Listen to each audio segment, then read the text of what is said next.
So when I do the work, it's coming from a whole nother level of passion and commitment. I truly feel like the work that I've done within the communities of Houston, learning the skills to articulate yourself when you have certain issues, knowing how to address trauma that you never dealt with before, having certain particular conversations with people that are difficult to have conversations with, but finding a medium to be able to do that. These are what the restorative practices that have helped me do.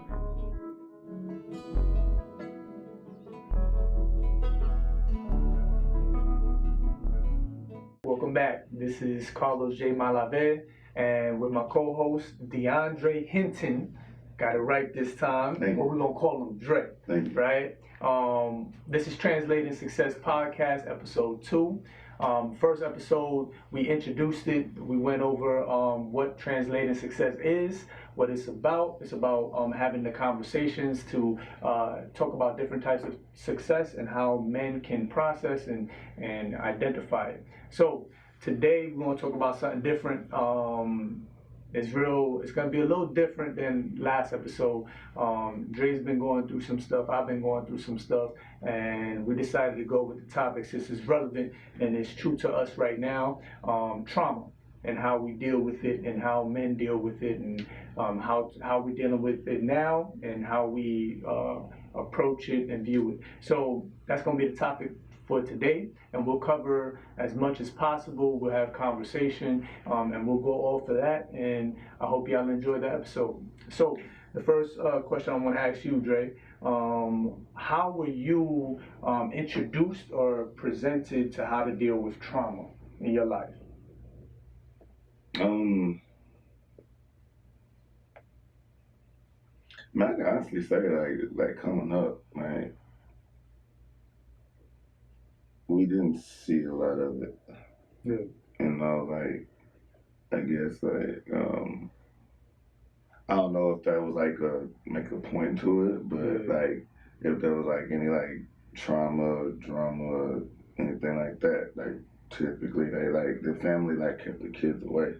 Gotcha. And like that. So coming up, gotcha. I don't remember no huge events. Yeah. So so I guess when I had to start facing it, it was hard. An unknown type of thing, how am I supposed to react? You know what I mean? I know it'd be a lot of times where I wouldn't understand the severity of certain situations, and you know what I mean? Because I'm not, familiar with the trauma or dealing with it, So, a lot of times, I know I've definitely, learned, dealing with the wrong way, burying it, hiding behind work,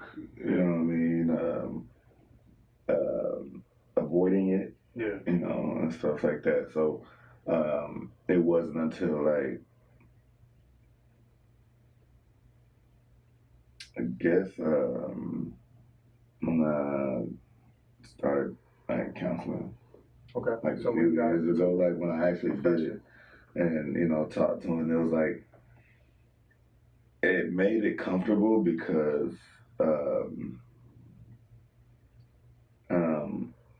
for me, everything has to make sense.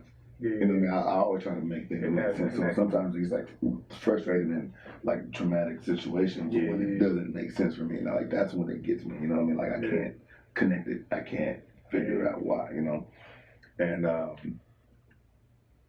when I went to counseling, it wasn't a push to do it. Oh. It was more conversations about it. So when you were doing the work, you had to practice it yourself. You're saying when you went to train to be a counselor, right? Or you went to counseling? No, I was going to counseling. You were going to counseling? Yeah. Okay, that's what I'm getting clarity. All right, cool. Yeah, going to counseling, but it didn't seem like counseling because we would talk about topics like this.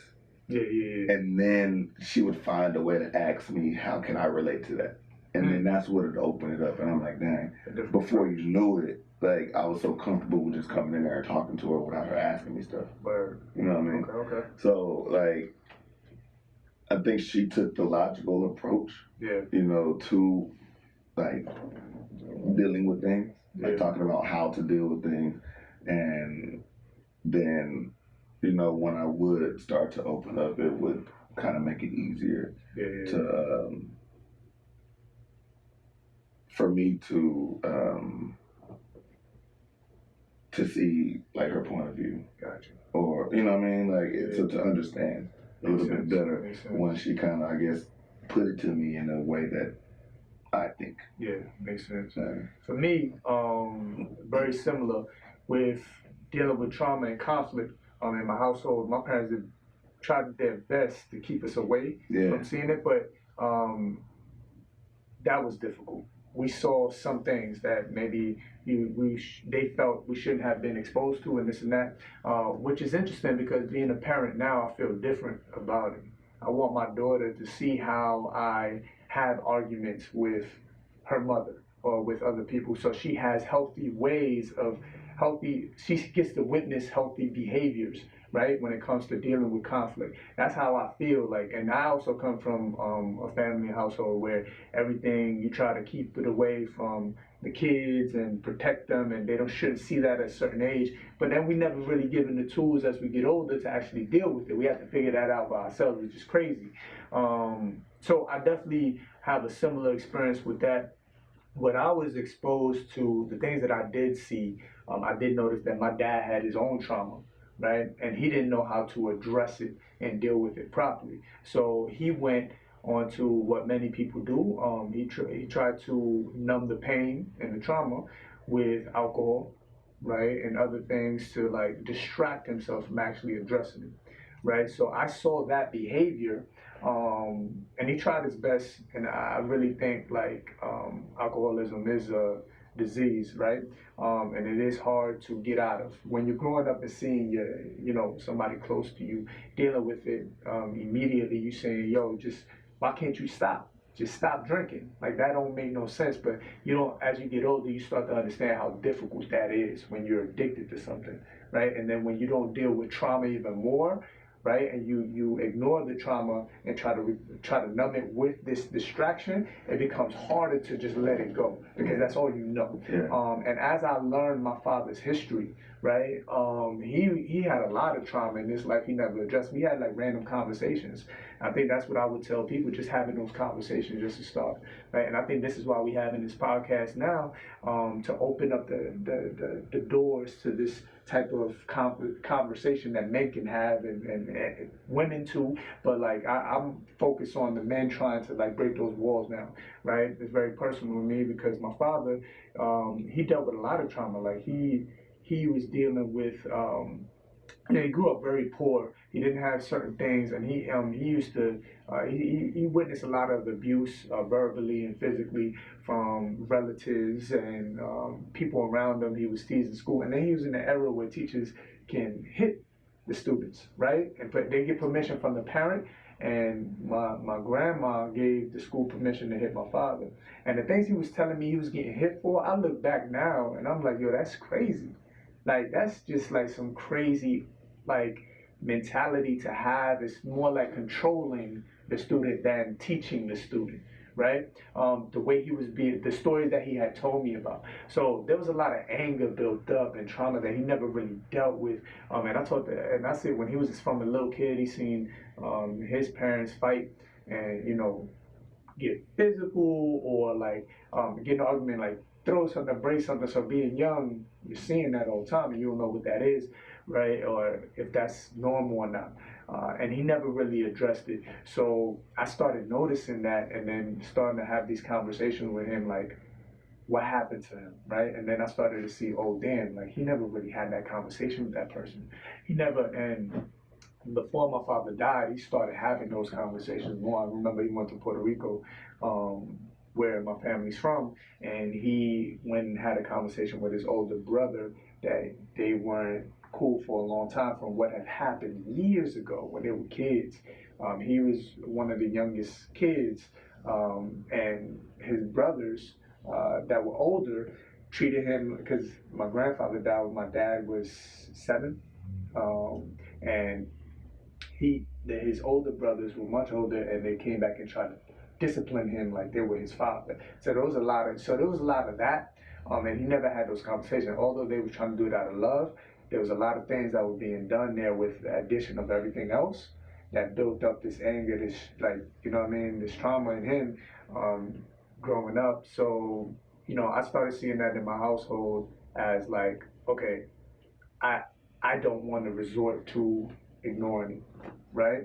So like for me, I know this is not everybody thinks like this, but for me, I thought like, yo, I see he going to something to numb it. I don't want to need something to control me, right? Need something that control change my feelings towards things, or like change my mood. So that's a personal thing for me that I took as a little kid. Like that's why I never drank before. Now trust me, I had all the peer pressure in the world. Like people try to give me drinks all through high school, college, and I was always the sober driver that took everybody home. And guess what? I remembered everything that happened the night before. So, and I took it as a challenge because I see my father.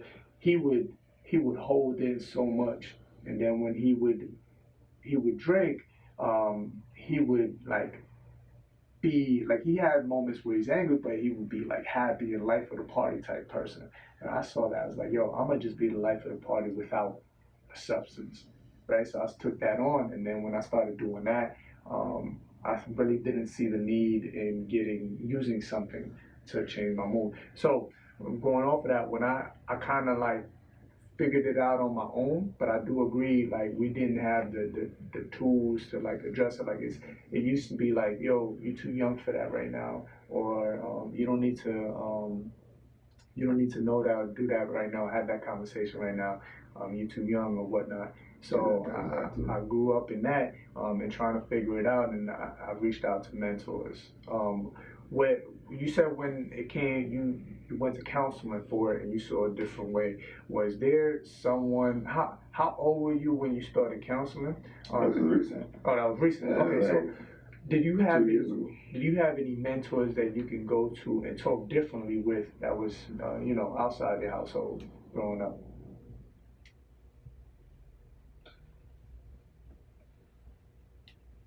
I may have, but I'm pretty sure I didn't. Yeah. Like,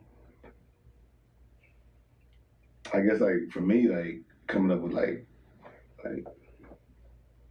father figures, like teachers or coaches. Gotcha. It was always to a certain extent, Yeah. in which I would even allow in. Okay. Yeah, that's what I was gonna ask. Yeah, that's what I said. Like it was on me. Like not like they weren't available. It was more like I'm like not trying to get too close. Like What was the reason for that? I don't know. I think like because me and my dad wasn't too close. Okay. So it was like I didn't see the significance of even having Someone else did. Yeah. That's common. So it was like deal with it. Yeah, like that's common. You ain't got like you know what I mean? Like I would always question you like how you know like how would I like why would I talk to you? How do you know what I'm going through? Word. You know what I'm saying? So like I never had that I never thought that someone would understand. You know what I'm saying? Like I didn't have that trust that, I can go to this person and they would actually tell me something to help me. I got you. So I kept a lot in, and that's what I said, like I developed that habit and I had to realize that wasn't the way to deal with stuff. That's crazy because we're working in schools, especially at KIP last year. Many kids had that same experience. Like they didn't feel comfortable opening up to another man. They had a father, and there was that built-in anger of my father should be doing this, right?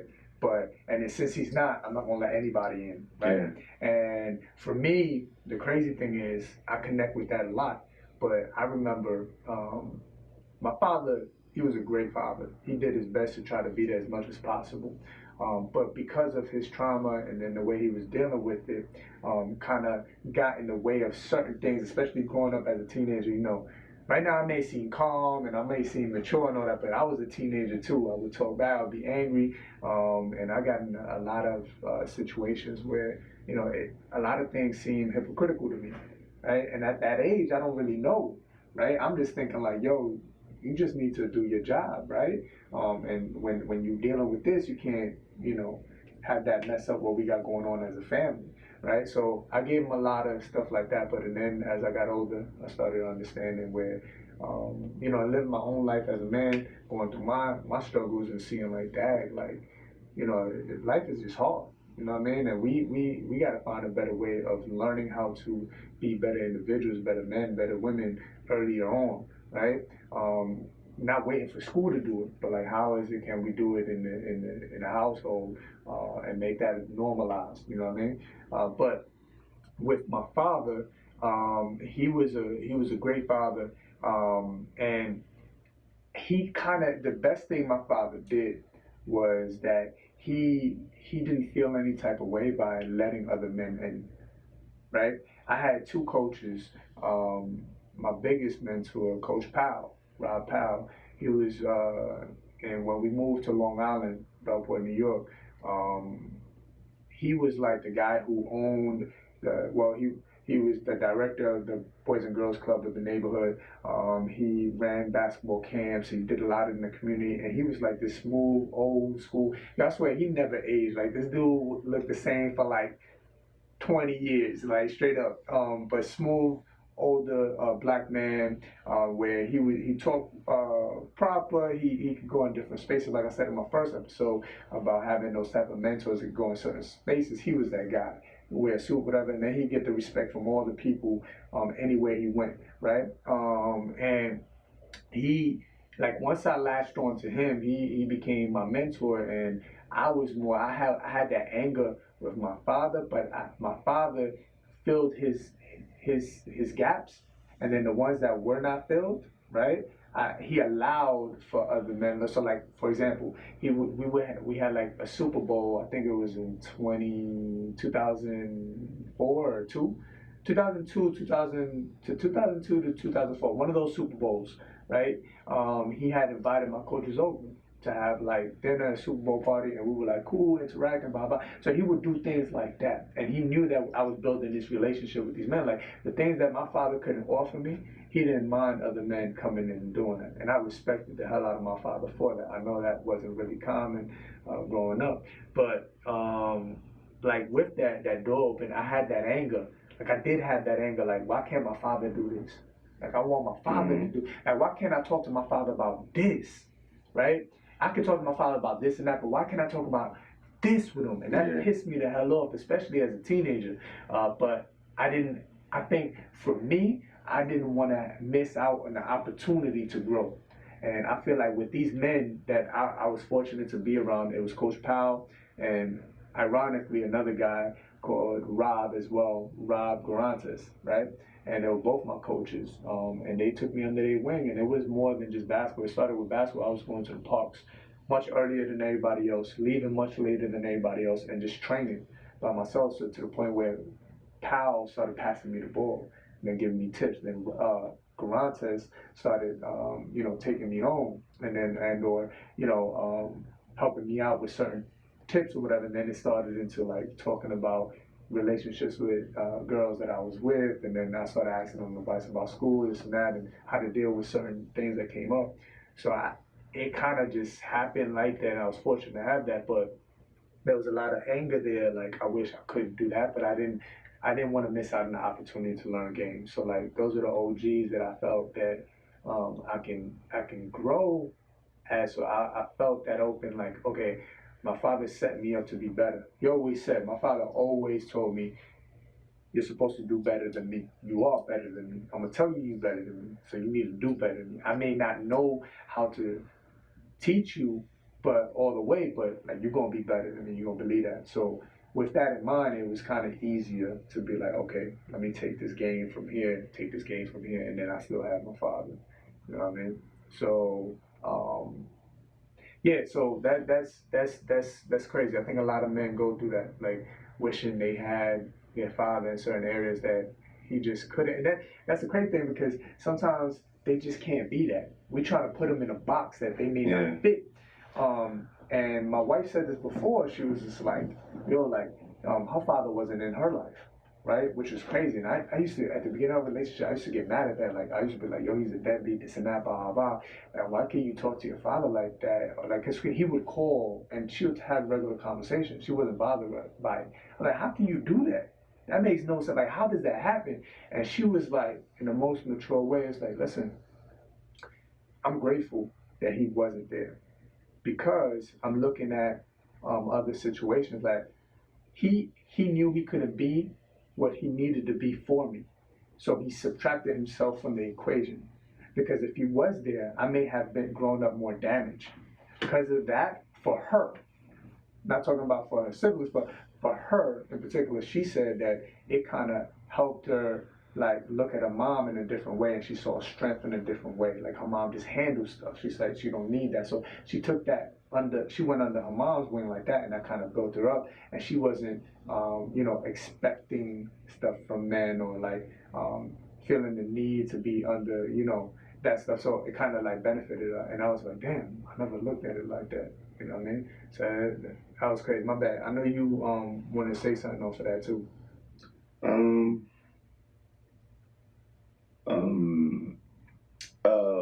No, yeah.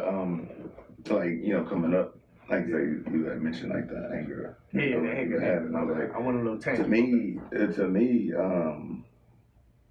like I guess it was worse like playing sports. Yeah. And you see all of the dads. You know what I'm saying? Like that's what like really, or like you see someone else dad like see something in you and like why? Why can't it happen? Yeah, because I remember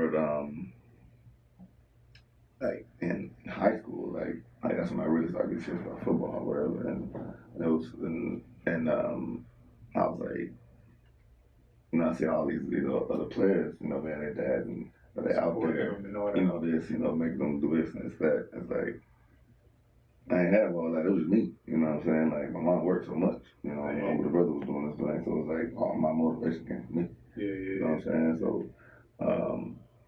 but two things happened. One, I had to understand that he was kind of like you said, like being the father that he knew how to be. And it helped once I finally went to Africa, where he's from, and saw how fatherhood is. Cultural difference. Yeah. And so it was like, all right, so I was angry all this time when I just simply didn't understand it. And so then once I saw it, I was like, okay, like this is normal over here. Yeah. So of course it'd be the same thing right here.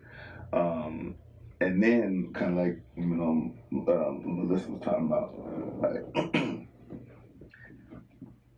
I eventually had to come like to the mindset of, if I'm still angry about that, then that means I ain't doing nothing right now. So I gotta, like, where am I to still be mad? Like, why am I not like worried about like, you know what I'm saying? It's like, or at least why haven't I, moved past that? And so that was one thing.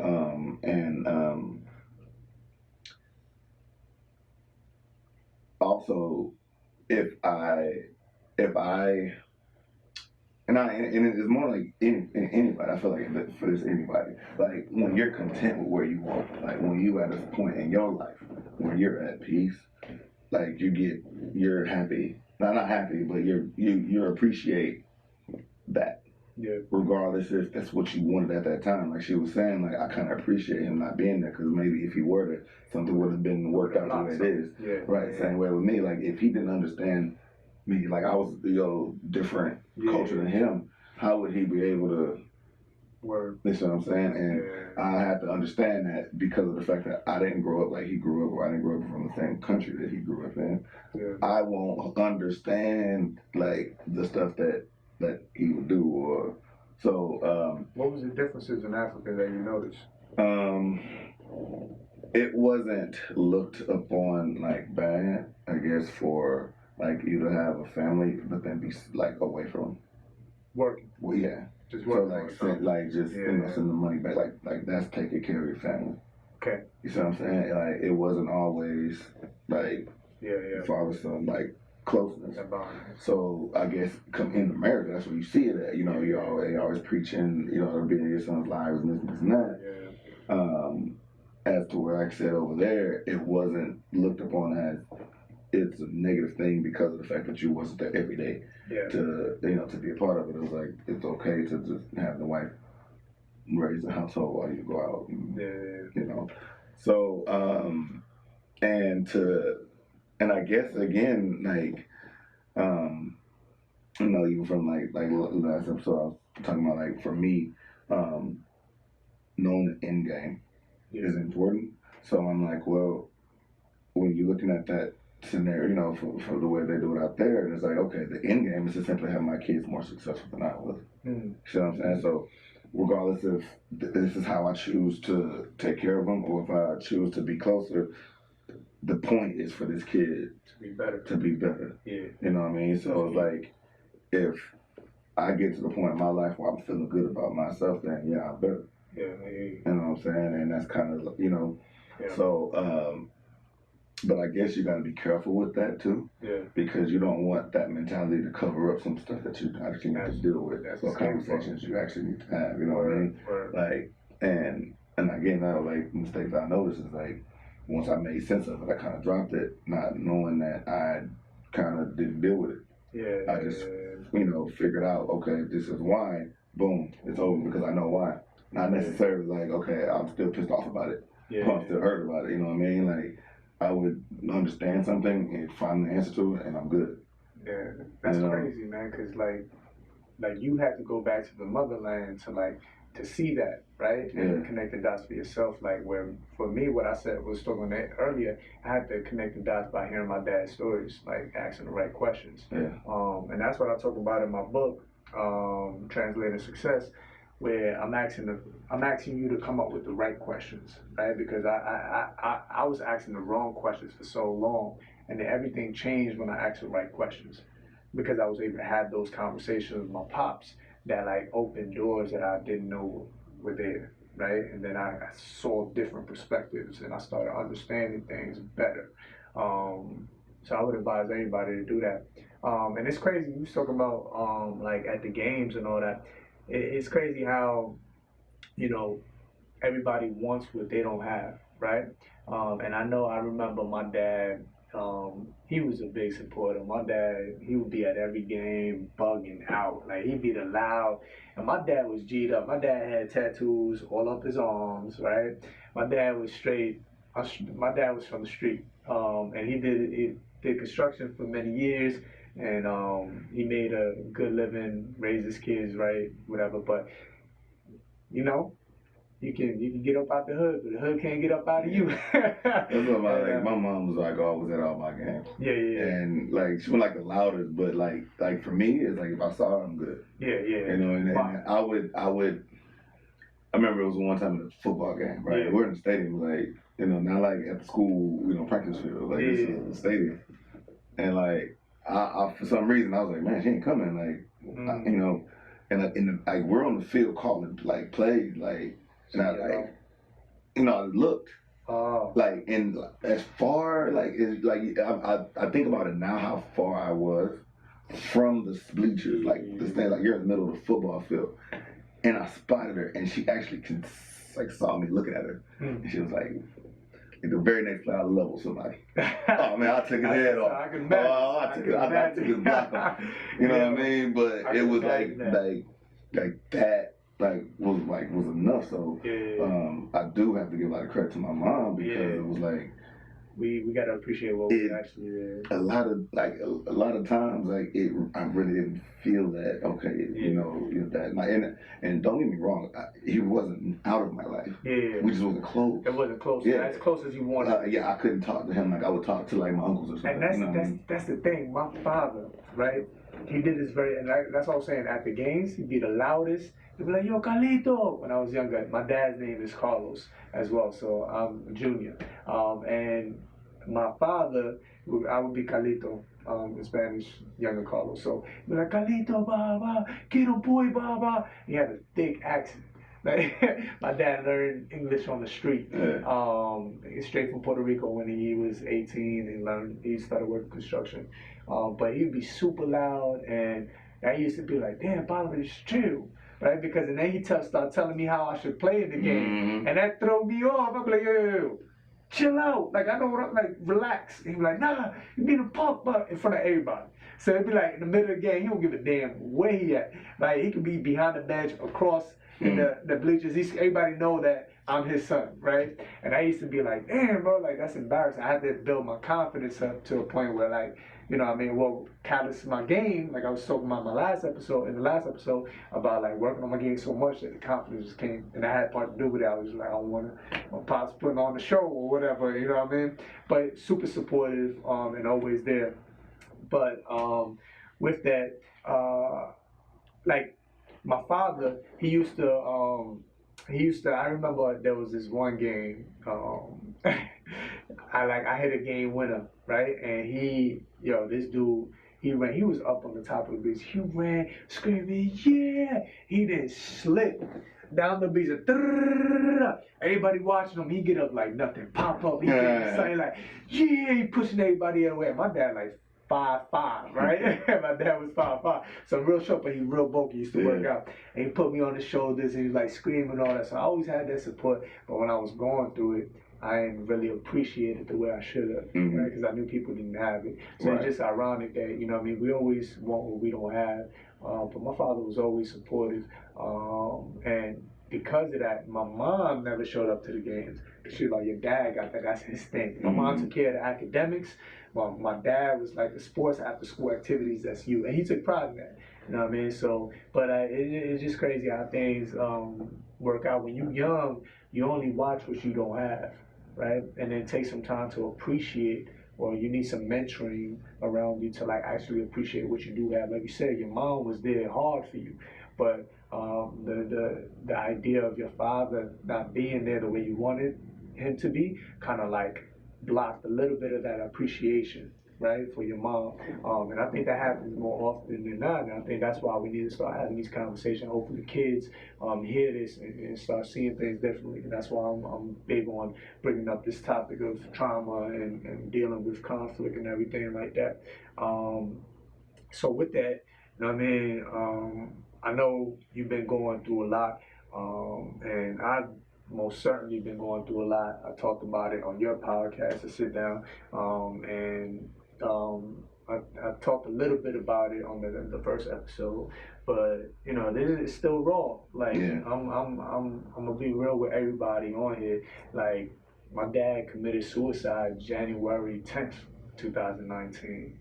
Right, and it's literally September 2019. Like it's still like the wounds are wide open, right? I'm all cut up, right? You know what I mean? So like it's something that is very recent, very traumatic. You know what I mean? My father committed suicide on January 10th. He jumped in front of a train, and he didn't pass away till January 12th, which is crazy because, you know what I mean, I know that's not what he would have wanted. He always used to talk about death, and he used to talk about it with me and talk about how he would want to go and this and that, and I know he didn't want us to ever see him suffering, right? So like just seeing that, and it's just imagine like seeing my father all in pieces, and it's ironic because every bone in his body was broken, except for his skull. So he was conscious, and I know it was killing him to see everybody watching him like that. He couldn't talk, but like he would move his eyes, and he would, like, for those 2 days that he was still with us. It was crazy, and that whole experience is traumatic. I'm trying to give a little piece of that to give y'all a better understanding. Like that, I couldn't sleep. Like I didn't want to wake up. I didn't want to do nothing. I had never felt this in my life. I was real close to my father. My father, growing up, my father didn't have a father, so my father did his best to be there, and my father honestly treated me like a brother. I mean, and that's everybody's dream, right? Like all my boys, and once again, you want what you don't have. All my boys wish they had a father. Like all my boys in the neighborhood would be like, yo, your pops is cool. My pops was cool with everybody. He knew all the gangbangers, or everybody was doing. He just knew everybody, like the corner man. So everybody loved this guy, right? He would just take the time to get to know people, and even people I didn't know he should know. Like I didn't think he should know. Like, but people gave me respect because I was his son. So and everybody knew him, and but like he treated me like a brother. He would have conversations he shouldn't be having with me. He would try to take me places I shouldn't be going as a father-son relationship. Right. And at the time, there was a little anger there. I used to be like, yo, like, why can't you just be I want you to be my pops. But he was trying to have a different type of relationship, which I should have appreciated when it was going down. But, you know what I mean, with that, so just to give you that, because I was close with my father, like we used to talk. We talked like 3 days before it happened. He actually called me the day before he did it, and I didn't pick up, and I regretted that. You know what I mean? Because my father had, I had these conversations with my father getting through. We worked through it a couple times before where we talked about how to keep going and how to find purpose in it and all that. But, going through life, it was tough because I was always there for my father and he would try to be there for me, but it felt like a lot of pressure.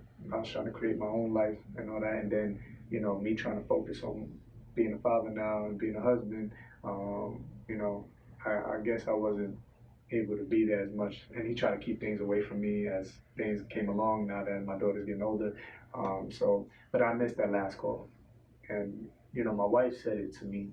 You know what I mean? If you could have prolonged his life, you know what I mean, a little longer, but if those thoughts were there and he wasn't dealing with it properly, it would have eventually happened. And I had to like accept that, but that was a part of the trauma that was killing me. Like, damn, like he called me and he left a message. And I saved the message, and then I looked through all the text messages where there were like clues, red flags, and like I could see, okay, like he was trying to explain to me, and he was explaining to me in a way like you could see the sadness, you could see like everything going around, and I'm not there. And I used to be there. Like when I first moved out the house, I lived in when I came from college, they were living in Queens, and when I lived there for a little bit, got my job, I met Melissa, and then we moved to Brooklyn, which was really close, but we used to chill all the time. He used to come to me, we used to talk and all that. So we were close, basically. And when it happened, you know what I mean, it just like hit me different. You know what I mean? So like I definitely didn't want to get up.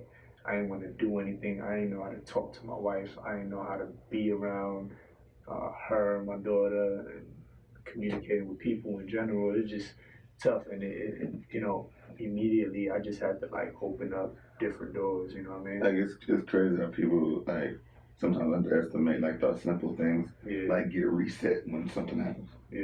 Simply just like being able to talk to another person. Word. Like once that it's if you've never dealt with it, you know what I mean? Like when you're not used to dealing with trauma, like it's like how do I even? Exactly, I was lost. Yeah, I was lost because I was learning how to deal with conflict, like relationship and arguments, and dealing with people better and all that, but not like nothing like this. Right. You know what I mean? And it's crazy because all my life, my dad made me do this too. He wanted me like he was my measuring stick. Like he always said, I have to be better than him. So like I would look at his what he was doing, and he would be like, yo, like,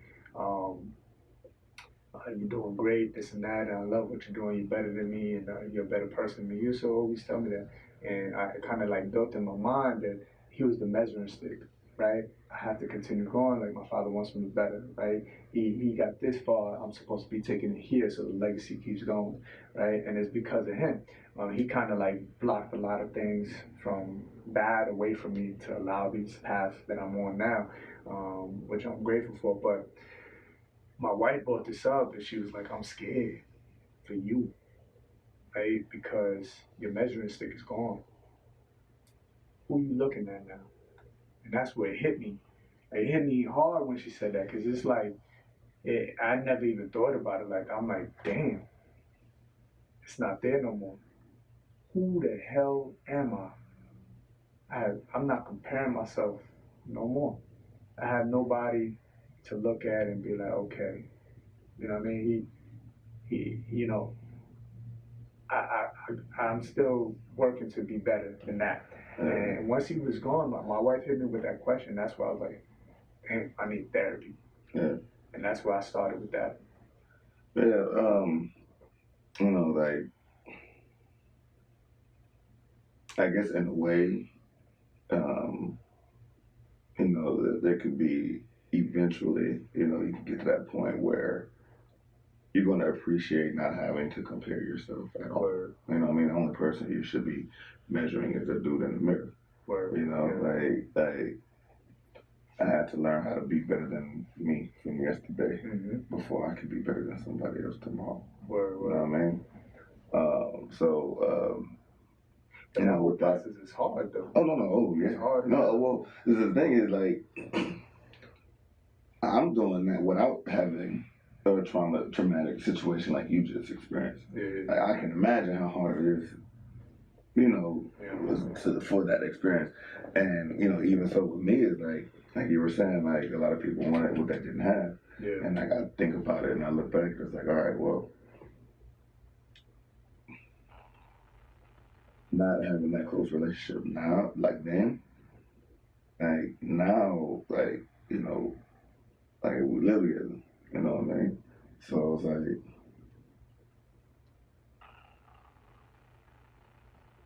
understanding came, you know, as I, you know, man, I'm having my own kids and stuff like that, and I have to, you know, like check myself. Like the biggest thing that I had to realize too, even as a father, is that I couldn't continue to base things off of my experience with my dad at all.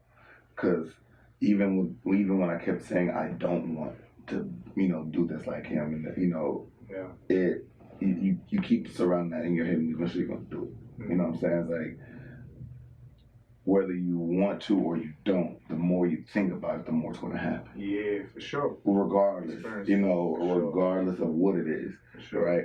And and so, you know, I had to realize, like, I would drive myself crazy if all I did was say, okay, well, I'm gonna do the opposite of what he did and then do that. And it's like, you know, I had to like sit back and calm down. It's like, right, well, it's not the same situation. You know, my kids it's like not a complete cultural shock between my kid and me, between me and him. Yeah. You know what I mean? Sure. So I had to like start looking at me, you know, instead of my experience in the past. Yeah. And, you know, and it also like, you know, as a teacher, it kind of helped too. Yeah. You know, like, I'm more open to, you know, like doing what's needed at the moment versus, you know, saying like, okay, well, how was I brought up or how was I taught? And it's like, you know, you can't always do that. You can't always repeat the same cycle. Sometimes whether it's good or bad, because this is a different kid. We need to identify that. Like, it's changed for me where I stopped saying like I don't want to be anything like him in that way with my father. Certain parts of my father, whereas like the conversation changed to like I can be like that. What do I have to do not to repeat that? You know what I mean? And once that started happening, things started to change for me. You know what I mean? And you know what I mean, with this whole with everything that's happening with, you know, and I know my thing is very severe right now, but everybody got their trauma. Whether they admit it or not, they went through something that was traumatic and they acted like it wasn't that bad. Shook their whole world. And world made you feel like it's not that bad or it's normalized, but people got trauma. And the thing is, I've gotten to this place where, and this is how you translate your success right here, like, this is what we do in this podcast. You got to get to a place where you're not afraid anymore. Like, there was so much pressure about like saying what I just said on this podcast that would offend people or offend family members or bother people in my family or friends or people that knew what was going on, to a place where it's like, you gotta stop thinking like that, man. We holding in so much. This is my pain. This is my struggle. Like, and I can only imagine. My dad didn't deal with his trauma. This is my trauma right now, and like the only way I can do it is by like talking about it. Like the more I talk about it, the easier it gets. And trust me, I done woke up days crying. I cried in my sleep, cried in the shower, cried in front of my girls, like all over the place. I've been a mess. My wounds are still open. But like I said, like the more I've talked about it, the easier it's gotten to identify what happened and what's happening with me, right? And be able to even talk about this on a podcast to the public and opening up like this, and everybody that may be seeing this may be feeling like, oh my God, he's so strong, he's this and that. Nah, that's not true. And it's just like practice. The more shots you get up, the easier it'll be to hit them in the game. I had to like go to therapy. I had to talk about it. I had to like try to communicate better with my wife. I had to like try to communicate with my siblings, my mother, and just continue communicating with myself how to like deal with this trauma that I'm going with to like get through it. I think the strength of not coming from like how you seem, but more the fact that you're able to even begin the process. Yeah. Because like sometimes like, you know, and I'm pretty sure you may have experienced it, like especially when like trauma hits, like you can see what you need to do, but it's still hard to do it. Yeah. You see what I'm saying? It's like you know, because you're going through it. Hell yeah. And it's like you looking at it, it's like, okay, I know I need counsel, I know I need to speak to somebody, but that wasn't the first time you talked to someone though. Yeah. You know what I mean? That thought was the first time you had that thought, but it still probably took a lot more strength to finally take that step. Right. You know what I mean? Or you finally have to see, okay, this is how it's affecting me. Okay, now I finally need to actually do it. Yeah, yeah. And I think that's where like the strength comes from. It's like you actually had that point to say, okay, now I finally need to, because there's still people out there that's not dealing with it. Yeah. There's still people out there that's not, you know what I mean? And it's like, I know that. They don't understand like how it's affecting other things in their life. Yeah. You know, they don't understand how like it all connects. It all connects. Yeah. I mean, because it controls your mood, and then your mood controls your way of thinking. Your thinking controls your decision making, your relationships, the way you come across with people. Not being able to see how you are. You know, like, oh, what's going on with you? Like, why are you getting on like that? You know what I mean? These moments and all that. But that's the crazy part about it. Like, for years, my dad did therapy. And he was going through it, trying to deal with his trauma. Like he tried different things, but it didn't work for him because he was looking for answers. Right? And I know what he was talking about. Like, you just go to therapy, you talk, they give you advice or whatever. That's what I thought it was. He was like, yo, they just talk in circles. I talk more. They don't give me no answers. It's bold. Like, I'm not doing this. And that's what made most people think therapy is, and that's why they don't waste their time with it. And I've had conversation. I was one of them people. And if I had a conversation with people, men and women, just like, yo, that's bold. Like, I don't need that. That's for people that got issues or whatever. I think therapy, you need to look at therapy differently. And I can attest to this. I've went therapy hard since my father. It took me some time to actually commit, but like finding someone, that's the key. Finding someone, and then, especially in the world we live now, like even Charlemagne, the guy, he talks about, he's from the Breakfast Club and radio personality, and he wrote a book. That guy that got both of the books. Yeah. The second one, which was called Shook Ones. Shook Ones, dealing with anxiety, and he talks about how he went to therapy, and then just hearing that like made it like easier to be like, yo, people actually doing it. Like, I mean, it's not, you're not alone, and that's what I'm trying to do with this podcast.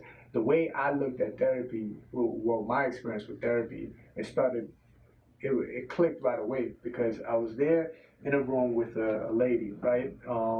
And she asked me a question, and then I just let out and I just talked. And then there was no pressure. That was the thing. There was no pressure to say, damn, I'm talking too much. I should let her talk. Or I'm putting too much on her shoulders. It's like, nah, she getting paid for this. I'm here to talk.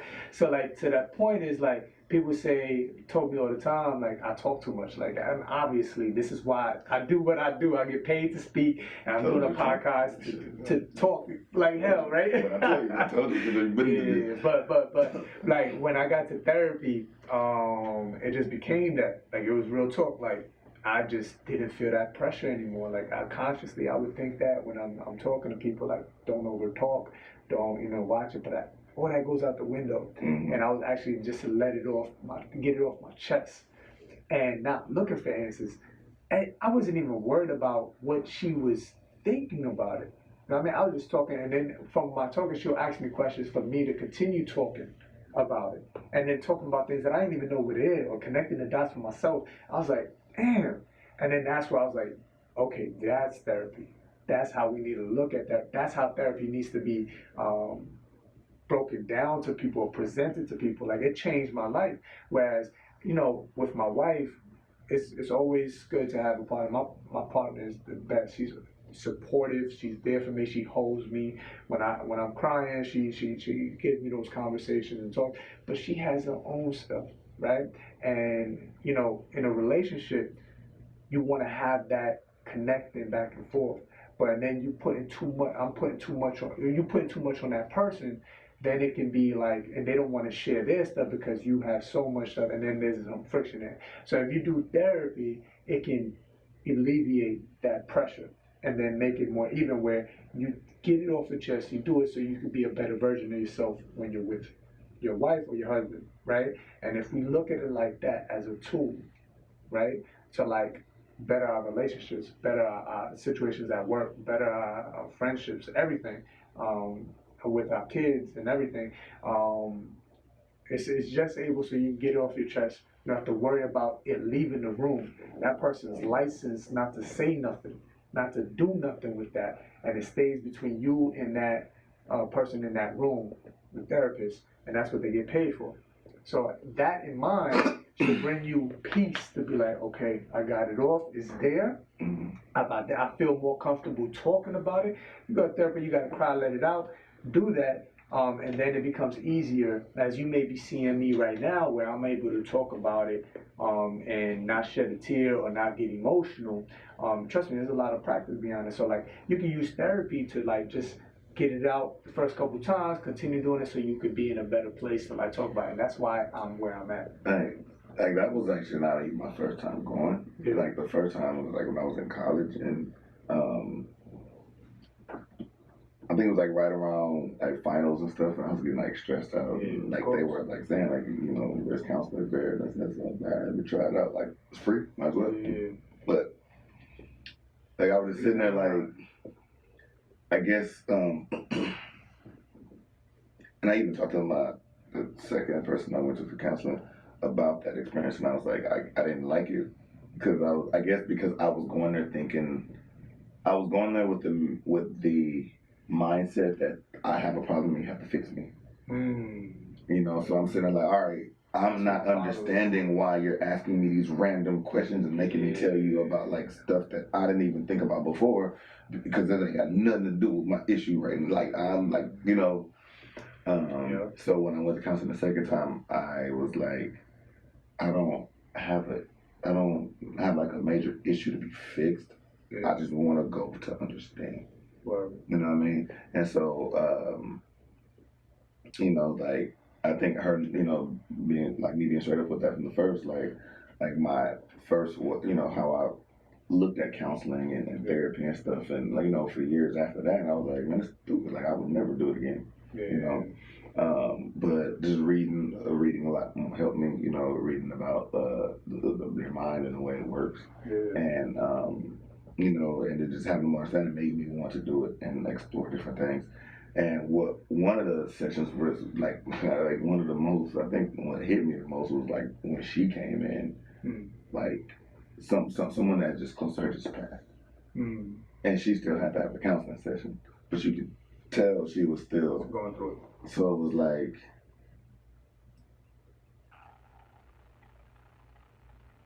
seeing what was supposed to be expert still going through it and having to like use did it make it easier for you to be like, to talk about your stuff when you saw that?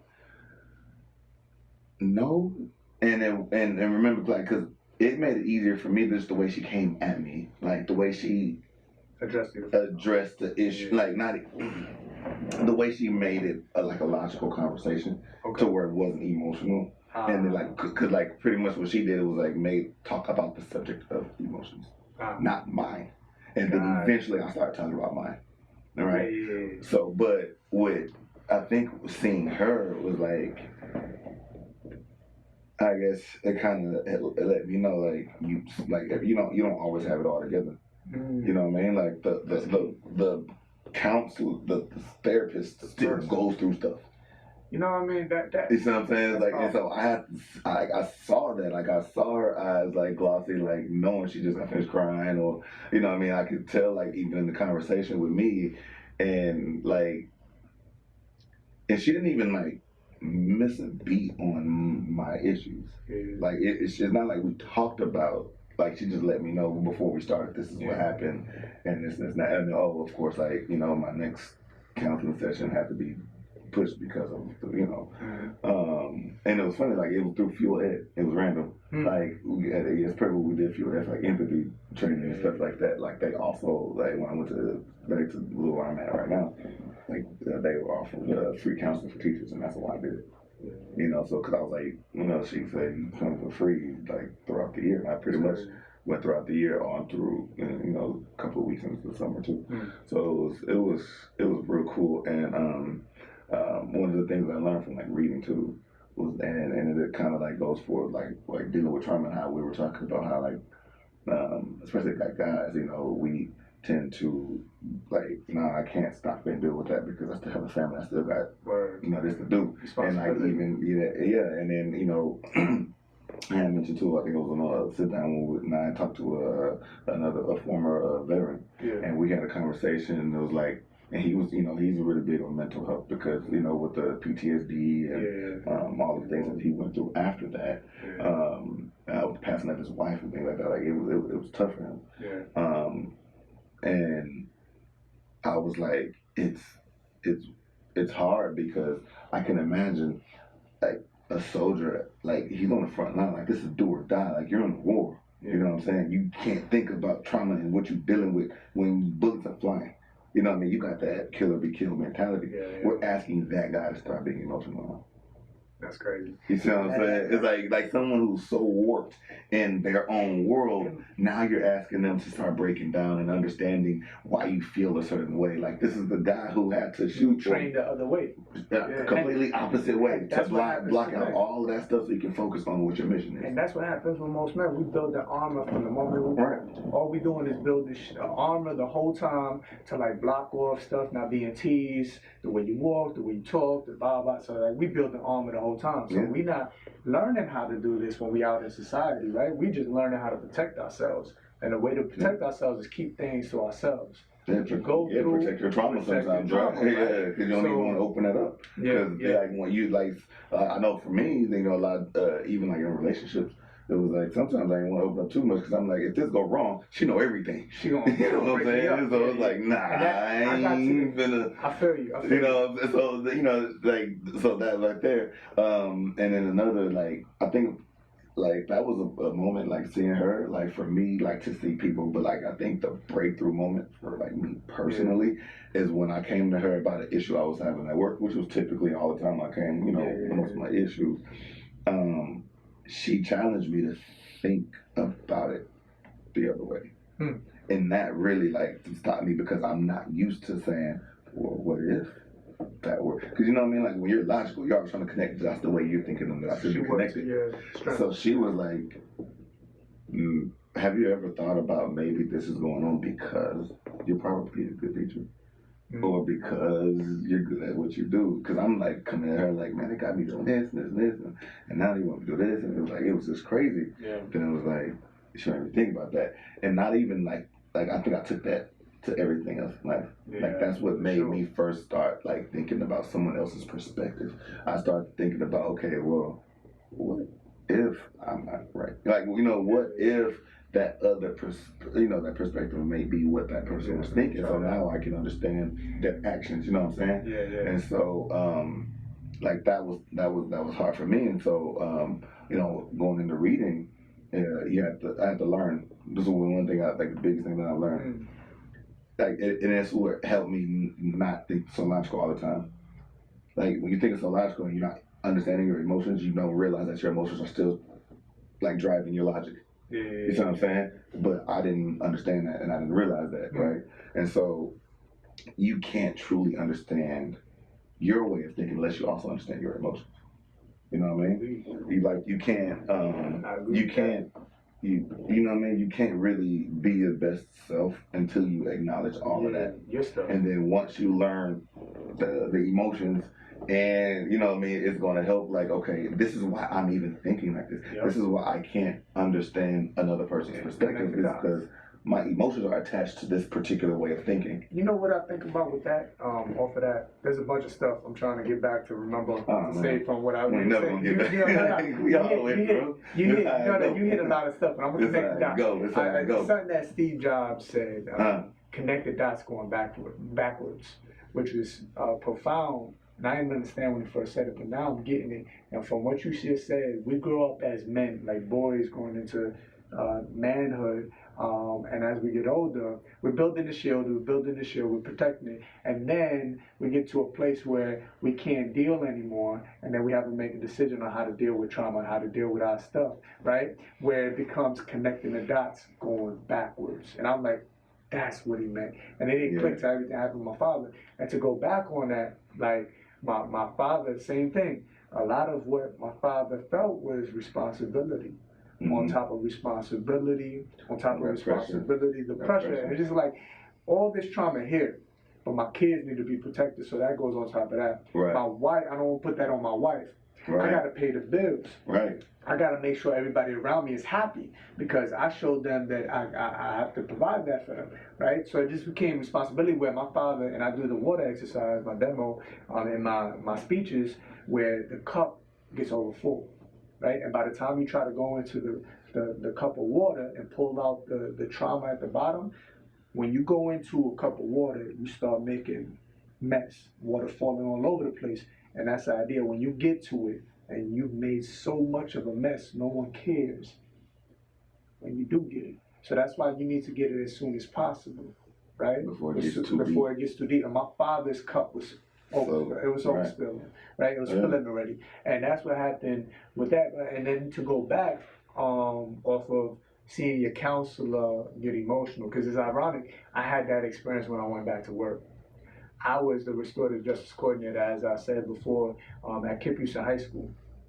Shout out to all my kids, graduates, and then my 11th and 10th graders that and actually Dre's little sister was a part of the class. So shout out to Denisha. We think about you. But in that class, like I went through that trauma, right? And I was like, damn, like in that class that I taught, the Restorative Justice Council, what it was a class of showing them how to do the work, how to be vulnerable, how to like connect with people, how to address conflict and trauma. And the whole year from August to December, we just worked hard at training how to do that. So we broke down walls. My kids came in with walls. Everybody came in with walls. And then by December, walls was like broken down. Like we cried in that class. We talked about serious stuff. We opened up, and I kind of like had to do the work with them. So like to show them, you know what I mean, that I myself can do it with you. And no matter what level you're at, you're gonna have to get to this point. So like me breaking down with them kind of opened the door for them to do it themselves, and then they started doing within the community of school. So like that circle leading, conflict resolution, and leadership skills are things that popped up in the school, and I trained them. So when it happened in January, my father committed suicide. Like I had a decision. I was like, you know what I mean? I was put in a place like, should I go back? You know what I mean? Do I have to? I have to face it, because I can't teach my kids this and not be about it. I had to walk the walk more than ever. And this is the time where I was going to like through depression. I didn't want to get out of my bed. I didn't want to do nothing. Then you know what I mean, then have to go to work and actually have to talk about it and have to like address it to, you know what I mean, I'm representing something bigger now, right, at this job at Kip Houston High School. And so like I made that decision and I said, you know what, I'm gonna get through this because you know what I mean, I have to practice what I preach. Can't tell these kids to be doing this type of work and I can't do it myself.